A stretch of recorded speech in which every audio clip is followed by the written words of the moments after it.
Welcome to Pump Up Your Presentations. The purpose of this slideshow is to help you breathe some life into your presentations, be they PowerPoint, Keynote, or Prezi. Death by PowerPoint is not the way to engage your audience, unless of course you are presenting to a funeral home conference. My name is Jennifer Wheeler. As an educator, professional speaker, and online course consultant, I have designed more presentations than I can count. Along the way, I have picked up some tips and tricks to make presentations a bit stronger. Let's begin.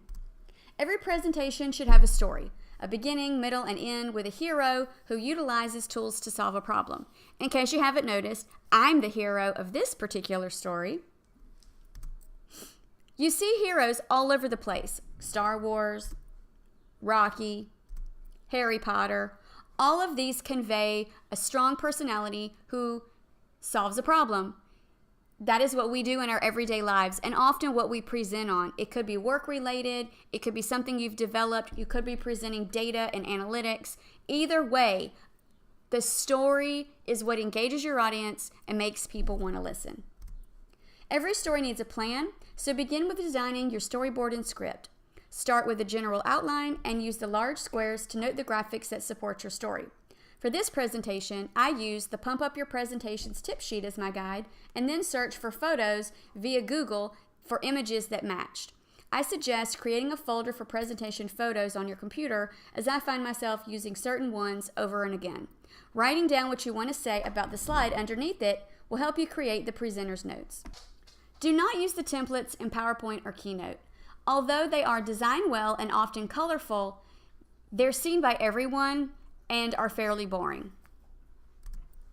Create your own master slide with your logo, business name, branding, etc. instead of using the pre-designed PowerPoints or pre-designed templates. Although I prefer a plain black background most of the time, it does help for folks to see whatever message you are conveying repeatedly.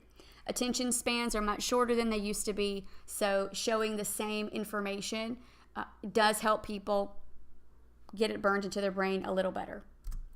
Include an agenda or learning goal slide. This helps people know what you will cover and what they can expect to learn.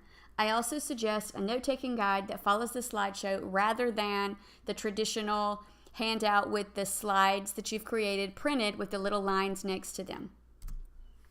Do not overuse bullet points or include excessive text.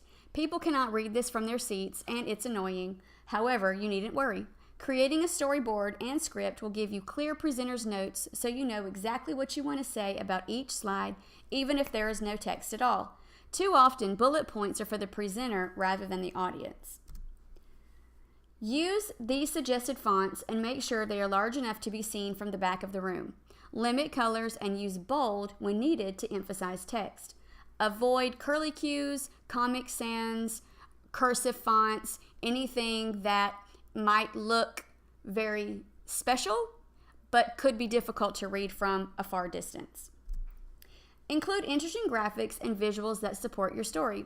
Snoopy here is designing a presentation supporting his need for a new doghouse that will blow Charlie Brown's socks off. Maybe not exactly along the lines of my story, but I do love this photo and thought it would be fun to include it. Graphics that take up the whole slide give the learner something to focus on that is interesting and conveys the point. Boring slides are no good. Adding a personal photo or something whimsical can elicit humor and keep a meeting moving. I mean, after all, if a problem comes along, you must whip it. Adding too many animations or transitions can be very distracting. You and your story should be compelling enough to hold the audience's interest. If you only remember one thing from this slideshow, it's keep it simple and make it as engaging as you possibly can. I also recommend practicing.